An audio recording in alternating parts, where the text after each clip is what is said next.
2025 সাল আগত আর কিছুদিন পরেই নতুন বছর 2025 আসতে চলেছে।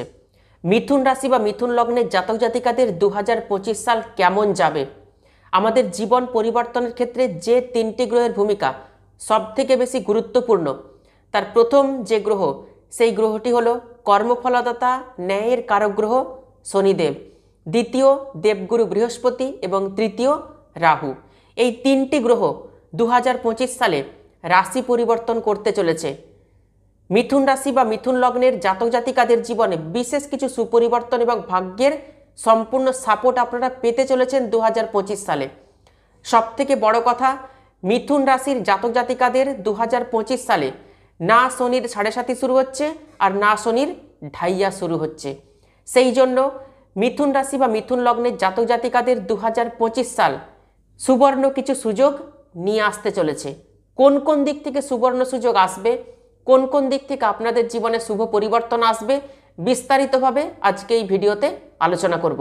সুতরাং ভিডিওটি শেষ পর্যন্ত দেখার অনুরোধ রইল। নমস্কার, আমি জ্যোতিষাচার্য শ্রী দেবদূত এই ছোট্ট অনুষ্ঠানে আপনাদের সবাইকে স্বাগত জানাই। আশা করি আপনারা সবাই খুব ভালো আছেন এবং সুস্থ রয়েছেন। প্রথমে আপনাদেরকে জানিয়ে দেব 2025 সালের প্রথম দিকে গ্রহের গোচর কেমন থাকছে এবং পরবর্তী সময় কোন গ্রহ কোন রাশিতে স্থান পরিবর্তন করছে।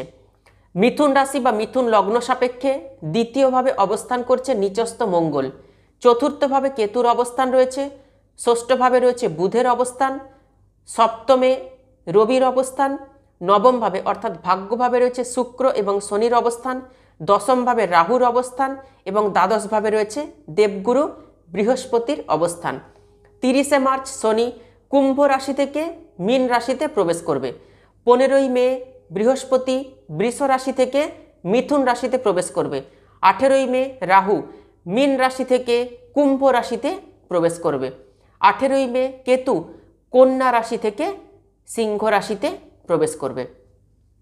মিথুন রাশি বা মিথুন লগ্ন সাপেক্ষে দেবগুরু বৃহস্পতি সপ্তমপতি এবং দশমপতি এবং কর্মফলদাতা শনিদেব অষ্টমপতি এবং নবমপতি। তাহলে দেবগুরু বৃহস্পতি মিথুন রাশি বা মিথুন লগ্ন সাপেক্ষে খুবই গুরুত্বপূর্ণ একটি প্ল্যানেট। তো দেবগুরু বৃহস্পতি 2025 সালে কোন কোন দিকে সুপরিবর্তন নিয়ে আসবে প্রথমে জেনে নিই। দেবগুরু বৃহস্পতি 12 বছর পর মিথুন রাশিতে প্রবেশ করবে। বৃহস্পতি সপ্তমপতি এবং দশমপতি। বর্তমানে দেবগুরু বৃহস্পতি দ্বাদশভাবে অবস্থান করছে। Health related issues, married life related যা কিছু সমস্যা এবং কেরিয়ার রিলেটেড কিছু না কিছু সমস্যা যাদের আছে বা ছিল বা যাদের সাডেন কিছু অর্থ খরচ হয়ে গেছে, এই দেবগুরু বৃহস্পতি হঠাৎ করে কিছু অর্থ খরচ করিয়ে দিয়েছেন আপনাকে দিয়ে। এই দেবগুরু বৃহস্পতি আপনাকে ভ্রমণ করিয়েছে এবং 2025 সালের 30শে মার্চের মধ্যে ভ্রমণ করাতে পারেন। কোথাও তীর্থক্ষেত্রে ভ্রমণ হতে পারে, আধ্যাত্মিক কোনো জায়গাতে ভ্রমণ হতে পারে যেখানে আপনার মানসিক শান্তি আসবে।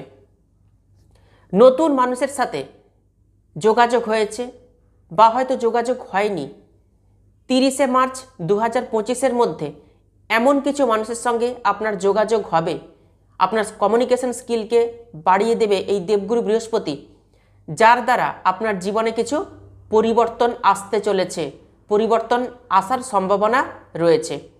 14ই মে 2025-এর মধ্যে 15ই মে 2025-এ দেবগুরু বৃহস্পতি বৃষ রাশি থেকে আপনার রাশি মিথুনে প্রবেশ করলে পঞ্চম ভাব, সপ্তম ভাব এবং নবম ভাবে দৃষ্টি দেবে। বৃহস্পতি প্রথমভাবে অর্থাৎ মিথুন রাশিতে ট্রানজিট করলেই আপনার ম্যাচুরিটি লেভেলকে ইনক্রিজ করিয়ে দেবে। আপনার যে বোধ শক্তি রয়েছে, রেসপন্সিবিলিটি রয়েছে, সামাজিকতা রয়েছে, সেগুলো কিন্তু বাড়িয়ে দেবে এই দেবগুরু বৃহস্পতি। এই দেবগুরু বৃহস্পতি আপনাকে জ্ঞান দেবে, প্রজ্ঞা দেবে, সমাজের সঙ্গে আপনি জুড়তে পারবেন, সামাজিক কোনো কাজের সঙ্গে আপনার যোগাযোগ বৃদ্ধি হবে। সমাজের বিশিষ্ট কোনো ব্যক্তিত্ব অথবা মানুষের সঙ্গে আপনার যোগাযোগ কিন্তু বাড়বে। আধ্যাত্মিকতা দেবে এই দেবগুরু বৃহস্পতি। ঈশ্বরের সঙ্গে কানেক্টিভিটি বাড়িয়ে তুলবে এই দেবগুরু বৃহস্পতি। বৃহস্পতি পঞ্চমভাবে দৃষ্টি দেবে। 15ই মে 2025-এর পর থেকে সন্তান নেওয়ার প্ল্যানিং মিথুন রাশি বা মিথুন লগ্নের জাতক জাতিকারা করতে পারেন। এতদিন যারা সন্তান নিতে চাইছেন, কিছু না কিছু বাধা এসছে, হয়তো পরিকল্পনা করতে পারেননি, কনসিভ করতে পারেননি, দেবগুরু বৃহস্পতি সম্পূর্ণ সাপোর্ট দেবে।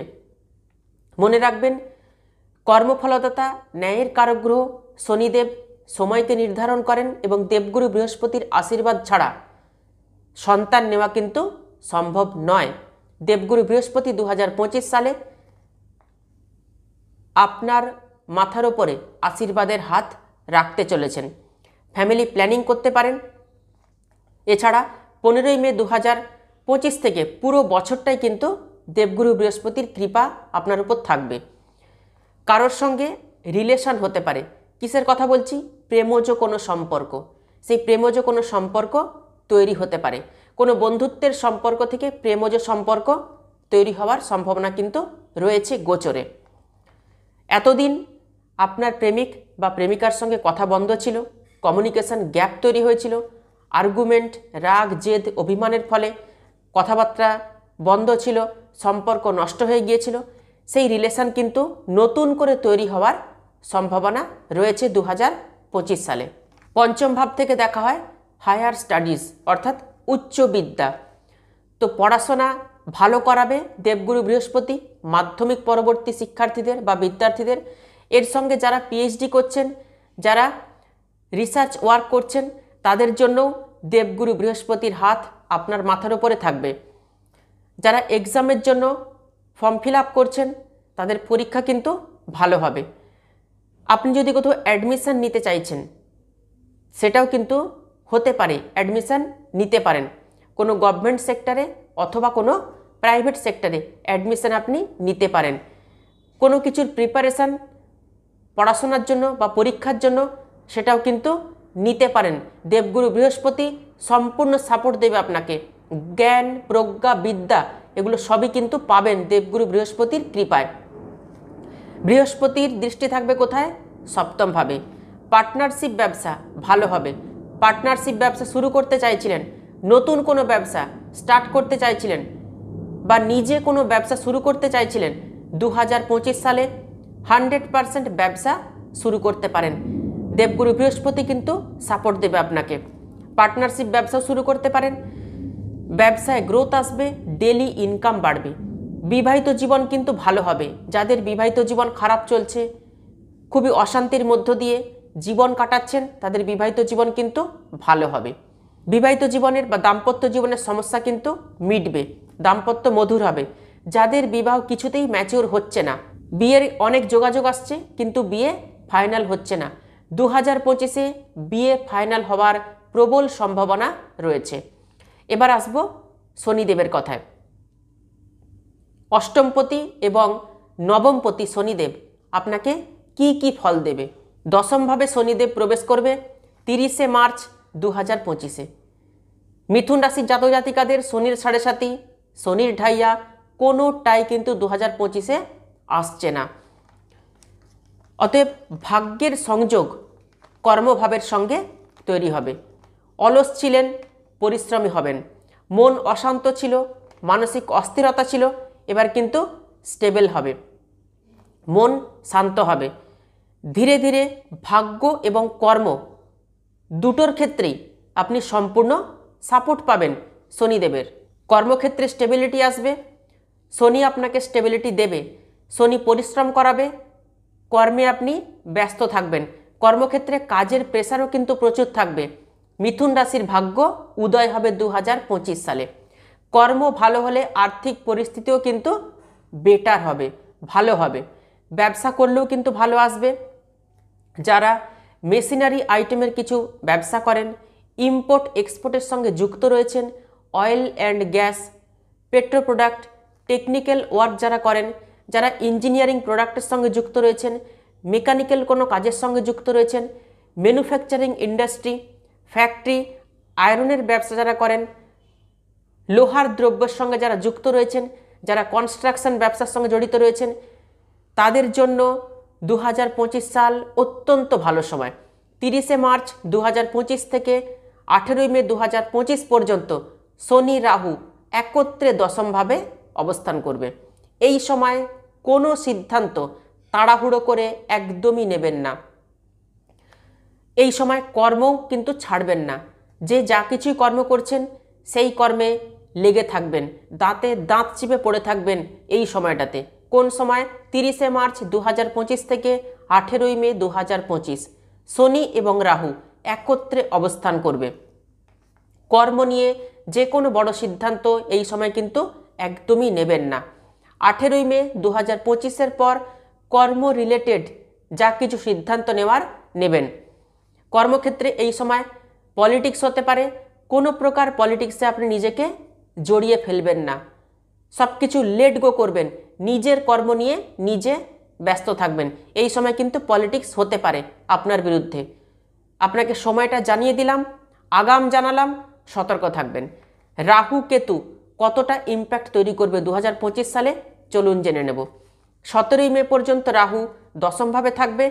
18ই মে রাহু নবমভাবে অর্থাৎ ভাগ্যস্থানে প্রবেশ করবে, আর কেতু তৃতীয়ভাবে সিংহ রাশিতে প্রবেশ করবে। রাহু কর্মক্ষেত্রে এতদিন আপনাকে চতুরতা বানিয়েছে, চতুরতা দিয়েছে, চতুরতা কিন্তু দিতে থাকবে 2025 সালেও। রাহু আপনাকে স্মার্ট ওয়ার্ক করতে শিখিয়েছে, কর্মক্ষেত্রে রাহু টেকনিক অ্যাপ্লাই করতে আপনাকে শিখিয়েছে। আরও নতুন নতুন টেকনিক আপনি অ্যাপ্লাই করতে পারবেন আপনার কর্মক্ষেত্রে। অনেক কিছু শিখিয়েছে এই রাহু। রাহু কিন্তু আপনাকে অনেক কিছু দেবে 2025 সালে। রাহু ভাগ্যস্থানে প্রবেশ করলেই পিতৃদোষ তৈরি হবে, গোচরে কিন্তু পিতৃদোষ তৈরি হবে। তো পিতৃদোষ তৈরি হলে পিতার সঙ্গে সম্পর্ক কিন্তু একদমই খারাপ করবেন না। কোনো সিদ্ধান্ত হঠাৎ করে নেবেন না। পিতার সঙ্গে কোনো বিষয় নিয়ে মতভেদ, মতবিরোধ, মতপার্থক্য হতে পারে। তো মতবিরোধ, মতপার্থক্য পিতার সঙ্গে একদমই কিন্তু করবেন না। রাহুর উপায় আপনাদেরকে করতে হবে, অর্থাৎ রাহুর যে প্রতিকার রয়েছে সেই প্রতিকার অবশ্যই কিন্তু আপনারা করবেন। আপনাদের পার্সোনাল জন্মকুণ্ডলিতে রাহু নবমভাবে যদি অবস্থান করে থাকে, তাহলে 2025 সালের যে টাইম পিরিয়ডটা বললাম শনি এবং রাহু একত্রে অবস্থান করবে, সেই সময়তে কিন্তু আরও সমস্যা তৈরি হতে পারে যদি আপনার পার্সোনাল জন্মকুণ্ডলিতে রাহু নবমভাবে অবস্থান করে থাকে। আপনার পার্সোনাল জন্মকুণ্ডলিতে রাহু নবমভাবে রয়েছে কিনা তা অবশ্যই আপনাদের পছন্দ মতো যে কোনো জ্যোতিষীকে আপনাদের পার্সোনাল জন্মকুণ্ডলী একবার দেখিয়ে নেবেন। তো ভাগ্যে কিন্তু ওই সময় একটু সমস্যা ক্রিয়েট করাবে, ভাগ্যের সাপোর্ট একটু কম পাবেন। বারবার একই কাজ করার পর তবেই সেই কাজে সফলতা আসবে। কেতু তৃতীয়ভাবে প্রবেশ করলে মানসিক বিভ্রান্তি আসবে। অনলাইন কাজকর্মের প্রতি, ডিজিটাল ওয়ার্কের সঙ্গে যারা যুক্ত রয়েছেন, যারা কম্পিউটার নিয়ে কাজকর্ম করেন, তাদের এই সময় কিন্তু একটু সমস্যা আসবে। তবে বেশি দিন কিন্তু সেই সমস্যা ভুগতে হবে না। মানসিকভাবে একটু অসন্তুষ্টি কিন্তু থাকবে। যারা অনলাইনে বেশি কেনাকাটা করেন তারা কিন্তু খুব সাবধানে পারচেস করবেন, আর যারা অনলাইনের সঙ্গে যুক্ত রয়েছেন তারাও কিন্তু খুব সাবধানে অনলাইনের কাজকর্ম করবেন। মিথুন রাশি বা মিথুন লগ্নের জাতক জাতিকাদের 2025 সাল কেমন যাবে, মেন 3টি গ্রহের যে ইম্প্যাক্ট মিথুন রাশি বা মিথুন লগ্নের জাতক জাতিকাদের উপরে কতটা পড়বে, কোন কোন দিক থেকে সুপরিবর্তন আসবে, বিস্তারিতভাবে আজকে এই ভিডিওতে আলোচনা করলাম। ভিডিওটি ভালো লাগলে ভিডিওটিতে অবশ্যই একটি লাইক করবেন, আর ভিডিওটি আত্মীয় স্বজন বন্ধু বান্ধবদের মধ্যে প্রচুর শেয়ার করবেন। যারা ইউটিউব থেকে দেখছেন তারা অবশ্যই চ্যানেলটিকে সাবস্ক্রাইব করে রাখবেন, আর যারা ফেসবুক পেজ থেকে দেখছেন তারা অবশ্যই পেজটিকে ফলো করে রাখবেন নতুন নতুন ভিডিও পাওয়ার জন্য। তাহলে আজকে এ পর্যন্তই। সবাই খুব ভালো থাকবেন, সুস্থ থাকবেন। দেখা হচ্ছে আবার নতুন একটি ভিডিওতে। অসংখ্য ধন্যবাদ।